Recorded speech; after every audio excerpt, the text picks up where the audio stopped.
इस साल लिटरली एक बहुत ही ज्यादा रेयर एस्ट्रोनॉमिकल इवेंट होने वाला है। अप्रैल से लेकर सितंबर तक कभी भी नाइट स्काई में एक नया स्टार अपीयर हो सकता है।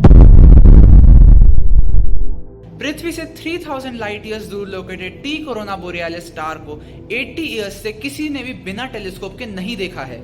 लेकिन इस साल यानी 2024 में अप्रैल से लेकर सितंबर तक ये स्टार कभी भी एक सुपरनोवा एक्सप्लोजन हो सकता है इस स्टार में, और एक नया स्टार जो कि पोल स्टार की ब्राइटनेस हो सकती है जिसकी वो नाइट स्काई में अपीयर हो सकता है। जी हाँ दोस्तों, इस वीडियो में हम बात करने वाले हैं the super rare astronomical event the recurrent nova of T Corona borealis.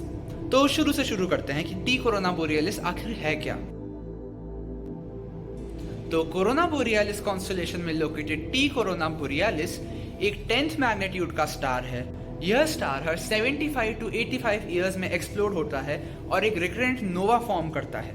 जब यह स्टार एक्सप्लोड होता है तब इसका मैग्नीट्यूड +10 से +2 आ जाता है कुछ ही घंटों में। यानी एक बहुत बहुत डिम स्टार जो कि मेरी मीडियम साइज टेलीस्कोप से भी बहुत मुश्किल से दिखाई देता है, उस स्टार पर इतना बड़ा एक्सप्लोजन होगा कि वो ओवरनाइट नाइट स्काई का एक ब्राइट स्टार बन जाएगा।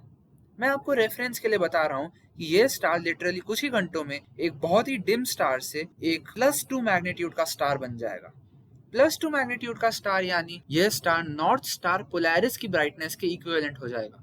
पोलैरिस को आप ध्रुव तारे के नाम से भी जानते होंगे, तो ये उसकी ब्राइटनेस को टच कर लेगा लगभग। तो TCRB एक बाइनरी स्टार सिस्टम है जिसके दो कंपोनेंट्स हैं, एक बहुत ही बड़ा लेकिन ठंडा रेड जायंट स्टार और दूसरा एक बहुत छोटा लेकिन एक गर्म व्हाइट ड्वार्फ स्टार। ये दोनों स्टार्स एक कॉमन सेंटर ऑफ ग्रेविटी को ऑर्बिट करते हैं, एंड एज जो व्हाइट ड्वार्फ स्टार है उसका मास ज्यादा है रेड जायंट्स के कंपैरिजन में, इसलिए रेड जायंट स्टार अपना मटेरियल यानी उसकी गैसेस व्हाइट ड्वार्फ की तरफ लूज करता जा रहा है। मतलब जो व्हाइट ड्वार्फ स्टार है वो रेड जायंट की गैसेस को अपनी तरफ खींच रहा है। यह गैसेस व्हाइट ड्वार्फ स्टार को सराउंड कर लेती हैं और एक एक्रीशन डिस्क फॉर्म कर लेती हैं। आपने ऐसी एक एक्रीशन डिस्क एक ब्लैक होल की नियर बाय भी देखी होगी, जब उसके आसपास काफी ज्यादा मैटर ऑर्बिट कर रहा होता है।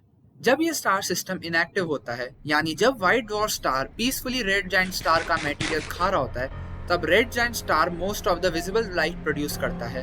एट द सेम टाइम जो व्हाइट ड्वार्फ स्टार है वो बहुत ही कम लेकिन अल्ट्रा वाइट लाइट एमिट करता है।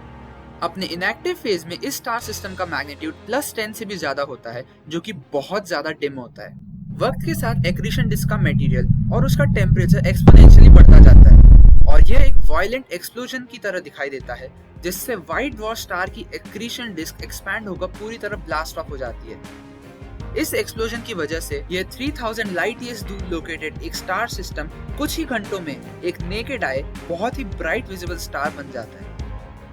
एंड अ फन फैक्ट, ये एक्सप्लोजन 3000 साल पहले ही अगर हो चुका है, and as TCRB is 3000 light years away from us, उसकी लाइट को यहाँ तक पहुँचने में 3000 साल लग गए हैं। तो अब सवाल आता है कि साइंटिस्ट को कैसे पता कि TCRB स्टार एक्सप्लोड होने वाला है। मतलब ये अभी तक एक्सप्लोड हुआ नहीं है, लेकिन अप्रैल से लेकर सितंबर तक कभी भी एक्सप्लोड हो सकता है, तो साइंटिस्ट को ही कैसे पता चला। तो as its classification name suggest, TCRB एक रिकरेंट नोवा है जिसमें पहले भी कई बार सडन ब्राइटनेस स्पाइक्स देखी जा चुकी हैं। एंड 1866 में साइंटिस्ट को रियलाइज हुआ कि इस स्टार की लगभग हर 80 इयर्स में ब्राइटनेस इंक्रीज हो रही है।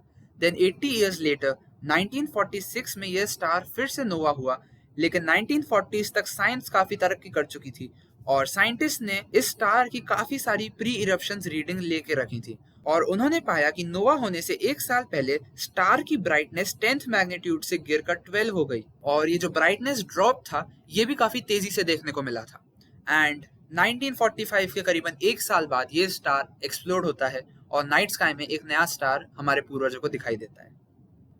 एंड 1946 के 80 इयर्स लेटर 2024 में TCRB वापस से एक्सप्लोड होने वाला है और साइंटिस्ट को ही कैसे पता चला? जी हाँ, आपने सही गैस किया।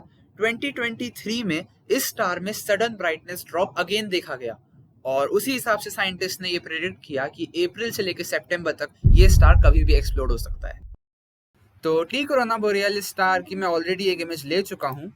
तो फिलहाल टी कोरोना बोरियालिस जो है वो कोरोना बोरियालिस का जो स्टार है, आप यहाँ पे अभी फ्लैश हो रहा होगा स्क्रीन पे, इस स्टार के पास में अभी। तो उस अगर जब कोरोना बोरियालिस कॉन्स्टेलेशन राइज हो रहा होता है तब उसके राइट में लोकेटेड है अभी TCRB।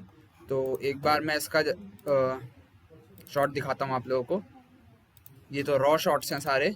मैं एक बार जीपीजी दिखाता हूँ आपको। यहाँ पे ये वाला जो स्टार है ये अभी फिलहाल TCRB है।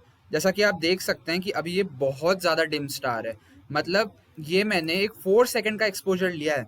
मतलब मेरी टेलीस्कोप से मैं नेकेड आई से देखूंगा टेलीस्कोप में, आई पीस में, तो मुझे ये नहीं दिख रहा था। तो आप लोग भी अगर इसको देखना चाहते हो तो मैं यही सजेस्ट करूंगा कि या तो आप बहुत ज़्यादा अपर्चर की टेलीस्कोप यूज़ करें या फिर आप एक long exposure photographic method use करें इसको कैप्चर करने के लिए। तो ये रिजल्ट आप देख सकते हैं। एक और इमेज, इसमें ये वाला स्टार TCRB है और ये आसपास के बाकी सारे स्टार्स का देख सकते हैं, बहुत ज़्यादा डिम है ये। मोरोवर एक और चीज़, ये जो स्टार है फिलहाल ये किसी भी स्टार मैप एप्लीकेशन में नहीं विजिबल है, क्योंकि जितनी भी स्टार मैप एप्लीकेशंस होती हैं उनके जितने प्रीमियम वर्जन्स होते हैं उसी में स्टार मिलता है। तो इस स्टार को ढूंढने के लिए मैं डिस्क्रिप्शन में कुछ वेबसाइट्स दे दूंगा, उन पे आप इस स्टार को ढूंढ सकते हैं। स्टेलेरियम पे भी ये स्टार अभी नहीं है, स्टेलेरियम प्रो पे ये दिख रहा है। So thank you for watching this video. Please subscribe to my channel and like this video. और अगर TCRB एक्सप्लोर होता है तो मैं उसकी लाइव स्ट्रीम और अपडेटेड वीडियो ज़रूर लाऊंगा। Thank you. हाँ भाई बजट बढ़िया। देखो आज के लोग चंद्र माइक वाइक की लगता भाई, ऐसा लगता है। हाथ में रखूंगा मैं। आवाज़ कैसे आती है इसकी टेस्टिंग करते हैं। 1 2 3 4